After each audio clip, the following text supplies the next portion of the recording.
ગુજરાત 1960 થી 2001 વચ્ચેનું ગુજરાત. બધું સરળતાથી ચાલી રહ્યું હતું અહીંયા.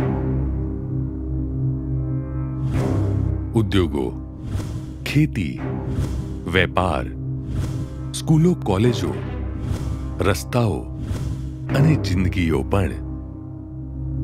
શુક્રવારે ઘરોમાં વીજકાપ, મંગળવારે ઉદ્યોગોમાં વીજકાપ,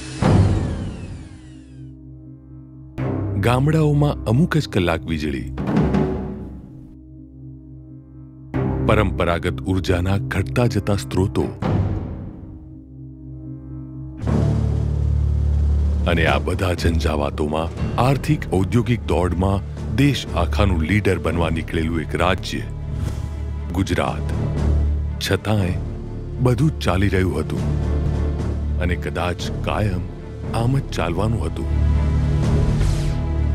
2001 પણ આ વર્ષે આ ચાલશેના મંત્રમાંથી એક વિકાસનો મંત્ર જન્મ્યો. દરેક ખેડૂત ઈચ્છે ત્યારે પોતાનો પાક સિંચી શકશે. દરેક બાળક દિવસ રાત ભણી શકશે. દરેક ગામ 3 ફેઝ અવિરત વીજળીની છોળોમાં રમતું હશે. સૂરજ, પવન અને પાણી ઉર્જા રૂપે વહેતા હશે. દરેક ઉદ્યોગ ધમધમાટ હશે. ક્યાંય આરામ નહીં હોય, તોય ક્યાંય થાક નહીં હોય. એવી રીતે વિકાસ ક્રાંતિ બનીને બધી દિશાઓમાં ફેલાઈ રહ્યો હશે. એવી આપણી શક્તિ અને એવી આપણી ઉર્જા હશે. અને આમ એક જીદ અને જનૂનનું સપનું જન્મ્યું આ જ ધરતી પર. આ સપનાનું નામ હતું ગુજરાત અને એની હકીકત બની ઉર્જા શક્તિ, ગુજરાતના વિકાસનું ઈંધણ. વિકાસના અન્ય ઉદાહરણોની જેમ આ વખતે પણ ગુજરાતે જ કરી દેશભરમાંથી આ પહેલ. અને જે આજનું ગુજરાત દુનિયા સામે ઊભું છે તેની પ્રણેતા બની ગુજરાતની પંચશક્તિ: જળ શક્તિ, જનશક્તિ, જ્ઞાન શક્તિ, રક્ષા શક્તિ અને આ દરેક ક્ષેત્રને વિકાસનું ઈંધણ પૂરું પાડતી ઉર્જા શક્તિ. 1958માં જ્યારે ગુજરાતમાંથી કુદરતી ગેસ અને ખનિજ તેલના વિપુલ ભંડારો મળી આવ્યા ત્યારે કોઈએ વિચાર્યું હશે કે આ રાજ્ય એક દિવસ દેશની પેટ્રો કેપિટલ બનશે? અમુક જ વર્ષ પહેલા 2500 કરોડની ખોટ કરી રહેલા જીઈબી માટે કોઈએ વિચાર્યું હશે કે આ જ કંપની વાર્ષિક 250 કરોડનો ફાયદો કરવાની હશે? પણ આજે ગુજરાતે એ સાચું કરીને બતાવ્યું છે જે ગઈકાલ સુધી કોઈએ વિચાર્યું પણ નહોતું. છેલ્લા 10 વર્ષોમાં રાજ્ય સરકારના એનર્જી અને પેટ્રોકેમિકલ્સ વિભાગે ઉર્જા ક્ષેત્રે કરેલા પાયાના અને માળખાકીય સુધારાને કારણે એક ગુજરાતી આ ક્રાંતિનો સીધો લાભાર્થી બન્યો છે. કૃષિ, સિંચાઈ, વાહન વ્યવહાર, બંદરો, આરોગ્ય, શિક્ષણ, ઉદ્યોગો, રોજગાર આ તમામ ક્ષેત્રને સીધી, વ્યાજબી અને ગુણવત્તાસભર ઉર્જા પૂરી પાડવા માટે વિભાગે કંડાર્યા પોતાના આગવા 3 રાજમાર્ગ: પેટ્રોલિયમ, પાવર અને વૈકલ્પિક ઉર્જા. પેટ્રોલિયમ અને ગેસ. દૂર બ્રહ્માંડમાં વસેલા સૂરજથી લઈને પાતાળમાં તેલ અને ગેસ સુધીના આખા રસ્તે ઉર્જાના અખૂટ સ્ત્રોતોથી આપણી કુદરત છલોછલ ભરેલી છે. ગુજરાતની ધરતી અને ગુજરાતનો દરિયો પણ અસીમ કુદરતી સંપત્તિને સંઘરીને બેઠા છે. ગુજરાતની આ પેટ્રો સમૃદ્ધિને પારખીને અદાણી, એસ્સાર, હિન્દુસ્તાન પેટ્રોલિયમ જેવી પેટ્રોલિયમ ક્ષેત્રની અનેક નામાંકિત કંપનીઓએ ગુજરાતને પોતાનું ઘર બનાવ્યું છે. જીએસપીસીની સ્થાપના પછી તો ગુજરાત ઓઇલ અને ગેસ સંશોધન અને ઉત્પાદન ક્ષેત્રે દુનિયાના પ્રથમ હરોળના દેશોની સમકક્ષ આવી ગયું. મુખ્યમંત્રી શ્રી નરેન્દ્ર મોદીના નેતૃત્વમાં 1 દાયકાથી પણ ઓછા સમયગાળામાં ઉર્જા ક્ષેત્રે દેશને સંપૂર્ણ સક્ષમ બનાવવા ગુજરાતે પોતાના સંશોધનો, પ્રયત્નો અને પ્રયોગો ચાલુ રાખ્યા. દહેજ અને હજીરા ખાતે લિક્વિડ નેચરલ ગેસના 2 મથકો સ્થાપવાથી અને નિકો દ્વારા દરિયાકાંઠેથી મોટા પાયે ગેસ શોધી કાઢ્યા પછી તો ગુજરાતમાં ગેસની ઉપયોગિતાની સંભાવના પુષ્કળ ઊભી થઈ. હજીરાથી શરૂ થયેલી આપણી શોધ યાત્રા નિરંતર આગળ ધપતી રહી અને 17મી જૂન 2005ના રોજ ગુજરાતને એક સીમાચિહ્ન પ્રાપ્ત થયું.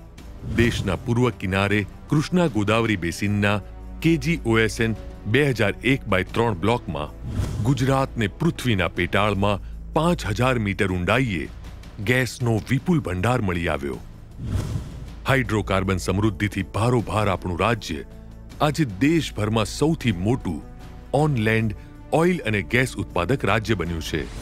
આજે દેશના ઓનશોર ક્રૂડ ઓઇલ ઉત્પાદનમાં ગુજરાત 54% અને કુદરતી ગેસના ઉત્પાદનમાં ગુજરાત લગભગ 35% હિસ્સો ધરાવે છે. વિશ્વાસ નથી થતો કે આ એ જ રાજ્ય છે જ્યાં 1970માં માત્ર એક જ મહાનગર પાઇપ વાટે ગેસ મેળવતું હતું અને આજે આ જ રાજ્ય ધરાવે છે દેશની સર્વપ્રથમ રાજ્યવ્યાપી ગેસ ગ્રીડ. રાજ્યભરમાં ગેસના પરિવહન માટે યોગ્ય માળખાકીય સવલતો ઊભી કરવા અને રાજ્યના દરેક નગર સુધી પાઇપલાઇન દ્વારા ગેસ પૂરો પાડવાના ઉદ્દેશ સાથે કાર્યરત GSPL ઉપરાંત ગુજરાત ગેસ, GSPC, અદાણી જેવી કંપનીઓ દ્વારા પણ રાજ્યમાં ગેસ ગ્રીડનું આદર્શ માળખું બિછાવાઈ રહ્યું છે. આજે છેક દૂર દૂરના આદિવાસી ગામો પણ આ ગેસની લાઈનો મેળવતા આ ઉર્જા ક્રાંતિના ભાગ બન્યા છે. ગેસ અને પેટ્રોલિયમ સેક્ટરમાં ગુજરાતે મોટી હરણફાળ ભરી છે. પહેલા ગેસનો બાટલો લેવા માટે ફાંફા મારવા પડતા હતા.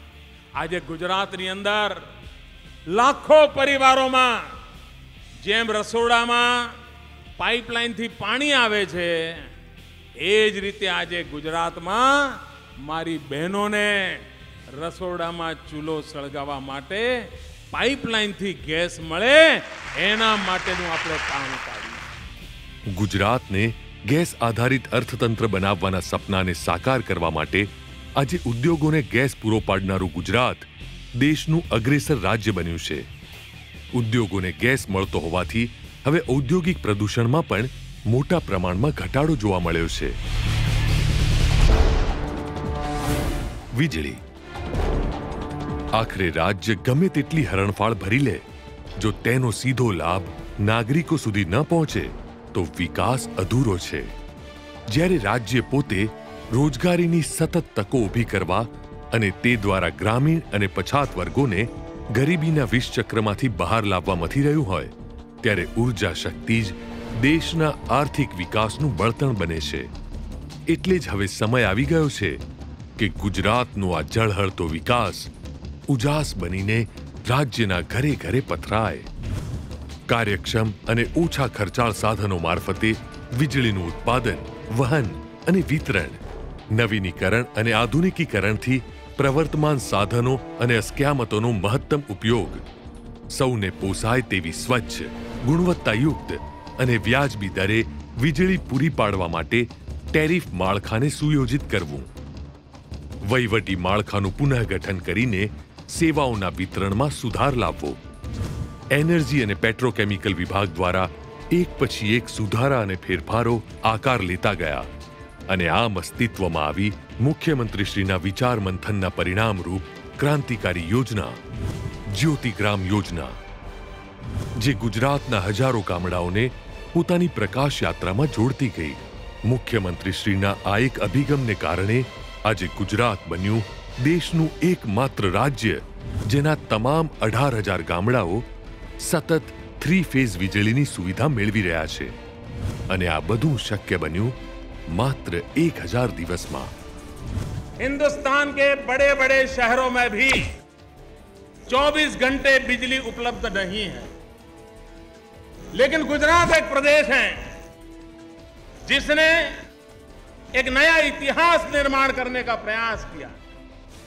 न सिर्फ शहरों को लेकिन दूर सुदूर गांवों में भी, जंगलों में रहने वाले लोगों को भी 24 घंटे 3 फेज अनइंटरप्टेड पावर पहुंचाने के लिए इस ज्योतिग्राम योजना का जन्म हुआ। ગુજરાત વિદ્યુત બોર્ડનું પુનઃગઠન પણ ગુજરાતના ઉર્જા વિકાસમાં સીમાચિહ્નરૂપ બની રહ્યું. જીઈબીને 7 પેટા કંપનીમાં વિભાજિત કરીને આજે ડિસ્ટ્રીબ્યુશન અને ટ્રાન્સમિશન લોસ 37% ઘટાડીને 21% સુધી પહોંચાડ્યો છે. અને આજે ગુજરાત બન્યું છે દેશનું એકમાત્ર પાવર સરપ્લસ સ્ટેટ. ખુશી યોજના હેઠળ ખેડૂતોને 95,570 જેટલા ટ્રાન્સફોર્મર પૂરા પાડવામાં આવ્યા છે. ગરીબી રેખા હેઠળના પરિવારોને શહેરોમાં ₹100 અને ગ્રામ્ય વિસ્તારોમાં ₹50ના નજીવા દરે વીજ જોડાણો આપવામાં આવ્યા છે. આજે દેશના કુલ 31 પાવર સ્ટેશનોમાંથી 26 પાવર સ્ટેશનો ગુજરાતમાં છે.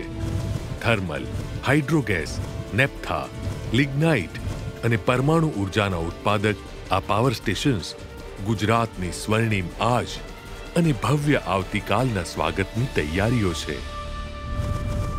ભાઈઓ, આપણે યોજનાબદ્ધ રીતે વીજળીના કારખાના કાઠિયાવાડમાં પણ નાખ્યા, વીજળીના કારખાના કચ્છમાં પણ નાખ્યા, વીજળીના કારખાના ઉત્તર ગુજરાતમાં પણ નાખી રહ્યા છીએ.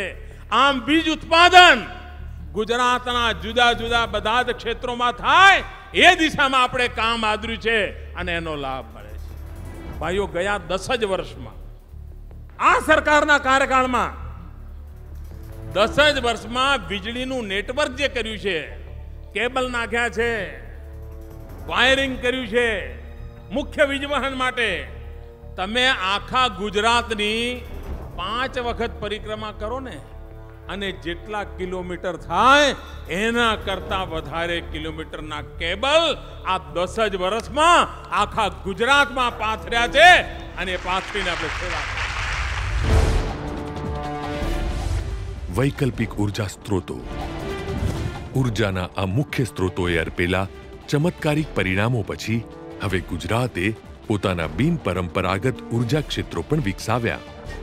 અઢળક અપાર માત્રામાં સર્વત્ર પથરાયેલી આ કુદરતનો ઉપયોગ કરીને ઉર્જા અને પેટ્રોકેમિકલ્સ વિભાગ આવનારી પેઢી માટે સરળ, સતત અને સ્વચ્છ ઉર્જાના પડાવો નાખવા જઈ રહ્યું છે. સૌર નીતિ ઘડનારું ગુજરાત દેશનું એકમાત્ર રાજ્ય બન્યું છે અને પાટણ નજીક આકાર લઈ રહેલો સોલાર પાર્ક તો ગુજરાતને નિર્વિવાદપણે દેશની સૂર્ય ઉર્જા કેપિટલ બનાવનાર છે. ઉર્જાના ઉત્પાદન કરનારા સંસાધનોની બચત એને ધ્યાનમાં રાખીને સોલાર એનર્જીનું ઉત્પાદન કર્યું છે. અને ભાઈઓ બહેનો, આ તમારા ઉત્તર ગુજરાતમાં રાધનપુર પાસે ઊભું કરેલો સોલાર પાર્ક એ માત્ર ગુજરાતનું સોલાર કેપિટલ બનવાનો છે એવું નહીં, આ ગુજરાતનો સોલાર પાર્ક આખી દુનિયાનું સોલાર કેપિટલ બનવાનો છે. આખી દુનિયામાં ક્યાંય એક સાથે આટલી મોટી સોલાર વીજ ઉત્પાદનનું કામ નથી થયું. એ બીડું આપણે ઉઠાવ્યું છે. આ ઉપરાંત વાયુ ઉર્જા દ્વારા વિદ્યુત ઉત્પાદન ક્ષેત્રે પણ ગુજરાતે પ્રોજેક્ટ્સ અમલમાં મૂક્યા છે. વિશ્વની સાથે ગુજરાતમાં પણ પવન ઉર્જા ક્ષેત્રે રોકાણ અને ઉત્પાદન વધી રહ્યું છે. રાજ્યમાં પવન ઉર્જા ક્ષેત્રે ઉત્પાદન 165 મેગાવોટથી વધીને 1646 મેગાવોટ થયું છે. આ સાથે બાયોગેસ, બાયોમાસ, ટાઇડલ એનર્જી જેવા પુનઃપ્રાપ્ય ઉર્જાના સ્ત્રોતોમાંથી પણ ઉર્જાનું ઉત્પાદન વધારવાના પ્રયત્નો ચાલુ છે. ગ્લોબલ વોર્મિંગના સળગતા પ્રશ્ન વિશે આજે દુનિયાભરમાં ચર્ચાઓ તો થાય છે, પણ ગુજરાત એશિયાનું પ્રથમ અને દુનિયાનું બીજું રાજ્ય બન્યું છે જેણે અલાયદા ક્લાઇમેટ ચેન્જ ડિપાર્ટમેન્ટની રચના કરી છે. આજે સ્વચ્છ અને પ્રદૂષણ રહિત ઉર્જા ઉત્પાદન અને ઉપયોગમાં ગુજરાત અગ્રેસર રહ્યું છે. જીએસપીસી ગેસ દ્વારા રાજ્યમાં સીએનજી સ્ટેશન્સ પણ ચલાવવામાં આવી રહ્યા છે. આજે ગુજરાત 2 એલએનજી ટર્મિનલ ધરાવતું દેશનું એકમાત્ર રાજ્ય બન્યું છે. ઘરગથ્થુ વપરાશમાં, જાહેર અને ખાનગી વાહન વ્યવહારમાં અને ઔદ્યોગિક વપરાશમાં સીએનજી અને એલપીજીનું પ્રમાણ વધવાથી આપણે પણ પર્યાવરણના સંવર્ધનમાં સક્રિય ભાગીદાર બન્યા છીએ.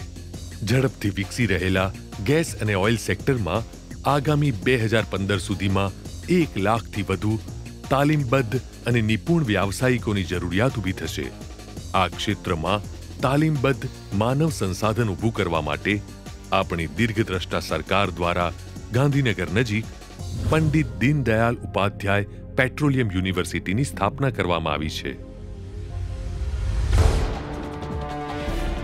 અને આમ વિકાસની હરણફાળ ભરતું ગુજરાત આવીને ઊભું 2010ના આંગણે, જ્યાંથી દરેક ક્ષેત્રનો વિકાસ એક જ મંચ પર સ્વર્ણિમ ગુજરાતની ઉજવણી કરવા તત્પર હતો.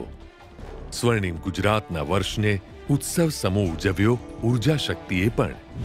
ઓગસ્ટ 2010ના મહિનાને ગુજરાત સરકારે ઉર્જા શક્તિ મહિના તરીકે ઉજવ્યો અને આખા વર્ષ દરમિયાન પણ વિભાગ દ્વારા કરવામાં આવેલી અલગ અલગ પ્રવૃત્તિઓએ ઉત્સવના વાતાવરણને અકબંધ રાખ્યો.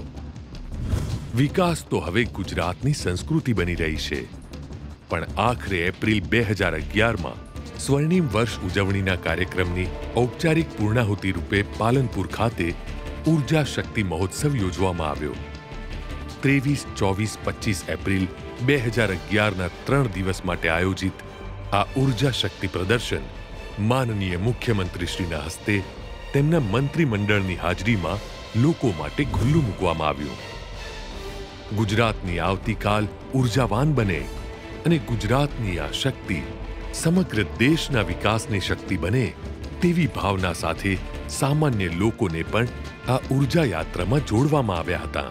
આ મહોત્સવમાં ઉત્તર ગુજરાતના મહેસાણા, બનાસકાંઠા, પાટણ અને સાબરકાંઠા જિલ્લાઓમાંથી 1 લાખથી પણ વધારે માનવ મહેરામણ ધૂમ ધકતી ગરમીની પણ પરવાહ કર્યા વગર ઉર્જા શક્તિની ઉપાસનામાં ઉમટ્યો હતો.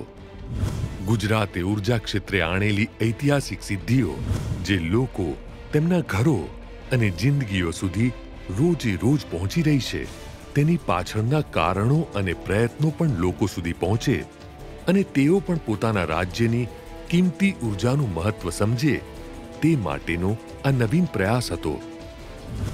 ઉર્જા શક્તિ મહોત્સવમાં મુખ્ય 3 મોટા પ્રદર્શનો પ્રજા માટે ખુલ્લા મૂકવામાં આવ્યા હતા. પેટ્રોકેમિકલ્સ પ્રદર્શન, પુનઃ પ્રાપ્ય ઉર્જા પ્રદર્શન, ઓઇલ અને ગેસ પ્રદર્શન, જેમાં વિવિધ મોડેલ્સ અને લાઈવ ડેમોન્સ્ટ્રેશન્સ દ્વારા પ્રજાને ઉર્જાની બચત, વપરાશ અને મહત્વ વિશે જાણકારી આપવામાં આવી હતી. આ 3 પ્રદર્શનોમાં ગુજરાતમાં આવેલી લગભગ તમામ ઉર્જા ઉત્પાદન અને વિતરણને લગતી કંપનીઓએ ભાગ લીધો હતો અને લોકોને પણ પોતાના જ્ઞાન અને સેવામાં ભાગીદાર બનાવ્યા હતા. Solar cooker, solar power pack અને ઇલેક્ટ્રિક બાઇક્સ જેવા સૌર ઉર્જાથી ચાલતા સાધનોના સરળ અને સુરક્ષિત વપરાશ અંગે આ પ્રદર્શન માહિતીદાયક બની રહ્યું. ભૂતકાળમાં જે વીજળી હતી એના કરતા અનેક ગણી વીજળીનું ઉત્પાદન આજે ગુજરાતની ધરતી પર થયું છે. અને આપણે ત્યાં તો ઉર્જા માટે સૂર્ય દેવતા, ઉર્જાના શક્તિ પુરુષ તરીકે સૂર્યને દેવતા તરીકે સ્વીકારેલો છે. અને સૂર્યનો રથ 7 ઘોડા હંકારતા હોય છે. આ 7 ઘોડા સૂર્યના રથને હંકારતા હોય છે. તમે તાપી કિનારે જાઓ ને તો 7 ઘોડાથી ચાલતી ઉર્જા એકલા તાપીના કિનારે તમને મળી રહે. કોલસાથી ઉત્પાદન થતા વીજળીનું કારખાનું મળે 1 ઘોડો, ગેસથી ઉત્પાદન થતું વીજળીનું કારખાનું મળે ગેસ વાળો ઘોડો, સૂર્યપ્રકાશથી સોલાર એનર્જીથી વીજળી ઉત્પાદન મળે 3જો ઘોડો, ન્યુક્લિયર એનર્જી, ગુજરાતની અંદર એક પાવર સ્ટેશન છે, ન્યુક્લિયર એનર્જી મળે 1 ઘોડો, પાણીથી ઉકાઈમાં વીજળી પેદા થાય હાઇડ્રો પ્રોજેક્ટ 1 ઘોડો, ભાઈઓ બહેનો biomass, wind energy, solar energy, 7 ઘોડા, 7 ઘોડા આ સૂર્યના રથને આજે ગુજરાતમાં ખેંચી રહ્યા છે અને એમાંથી ઉર્જાની ગતિ તેજ બની છે અને એના દ્વારા આપણે આગળ વધીએ. અશક્યમાંથી આપણે આજ શક્ય કરી બતાવ્યું છે. આ ઉર્જા મહોત્સવ દ્વારા એક જ મંચ પર ઉર્જા ઉત્પાદકો, વપરાશકારો અને માધ્યમો એક સાથે આવ્યા અને ઉર્જા ક્ષેત્રની આપણી સ્વર્ણિમ સિદ્ધિઓ બની રહી સાચા અર્થમાં મહોત્સવ. આ માત્ર 50 વર્ષની ઉજવણી નથી. આ છે તૈયારી આવતા 50 વર્ષમાં વિકાસને હજી નવી ઊંચાઈઓ સુધી પહોંચાડવાની. જે સ્થાન આજે ગુજરાતનું પેટ્રોલિયમ ક્ષેત્ર છે, તે જ સ્થાન આવનારા વર્ષોમાં સૌર અને પવન ઉર્જા ક્ષેત્રનું હોય તે માટેની આ તૈયારીઓ છે. આ તૈયારી છે આવતીકાલના ગુજરાતને એનર્જી લીડર તરીકે તૈયાર કરવાની. આ તૈયારી છે પર્યાવરણને એ બધું પરત કરવાની જે આપણે સદીઓથી તેની પાસેથી લીધું છે. આ તૈયારી છે ઉર્જા વિકાસની, તેના સંવર્ધન, સંરક્ષણ અને સંસ્કરણની. ઉર્જા શક્તિ, ગુજરાતના વિકાસનું ઈંધણ.